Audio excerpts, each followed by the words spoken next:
Right then, welcome to a bit of Mr. Otway. Start off on the right foot, a bit weird. I'm recording a video in the car. This is because I haven't got the time to record it at any other point. I'm a very busy man. It's one of the things you'll learn about me. What am I going to tell you about? I'm going to tell you about immigration.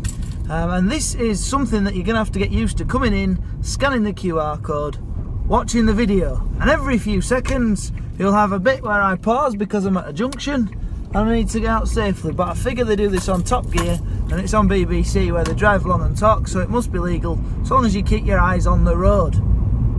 Totally irrelevant. What is relevant? Immigration is relevant. So you are focusing on the situation in terms of immigration after the Second World War in Britain and during the Second World War, of course, and that's probably a good place to start.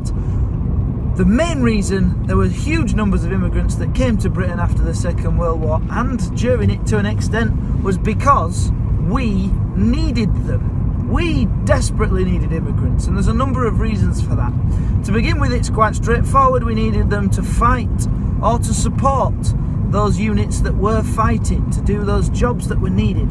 We're in a desperate situation. There were points in the Second World War where we genuinely thought we might lose. Of course, we came through it in the end, and this brings us on to the next wave of immigration, because the first wave were these people who were coming to support the war effort. The second wave were people who were coming when Britain had finished fighting because we were in an absolute state. Now, you think of the Blitz and the German bombing campaign, but also the numbers, the sheer numbers of people who had been killed. You know, we needed those people to do jobs, to build the country back up and to help us recover. And there were more jobs needed doing than there were people to do them. So we had something called a labour shortage. And we needed people to come and to deal with that. Now, these immigrants that came during the war and immediately after the war, they were people who came from the Commonwealth. I'd write that down if I was you. The British Commonwealth was the countries that were past parts of our empire, or current parts, during or after the war.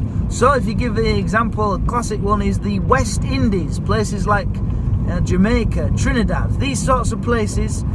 They had men who came over to fight for us during the war, and many people who came after the war, because it was these areas, these places, part of the British Empire, where we could most easily get people to come from. They'd been educated in a way that the British people, the British government had decided they should be educated. So they'd been taught that Britain was the motherland, and they had to go and defend the motherland, or they could go and work in the motherland and get great opportunities. And of course, in these countries, or from these countries that people came, these countries that they were working in before, they wouldn't get paid half as much as they would do in Britain. It might have been a small amount in British terms, but if you take into the account the exchange rates and things like that, the amount they were getting paid was a really good wage compared to what they'd been getting in their own native countries. So yes, those are a few bits that I want you to get across. First of all, there were a number of waves of immigrants, but the first ones came across to fight. And the second wave of immigrants, which was much bigger, came after the war to help us rebuild. And we actually encouraged this immigration. We wanted, the British government especially, wanted immigrants to come across to the country. Of course, the reception they received when they got here was mixed. Some people were thankful, some people were incredibly racist. And that's your introduction to immigration. Write down the key things.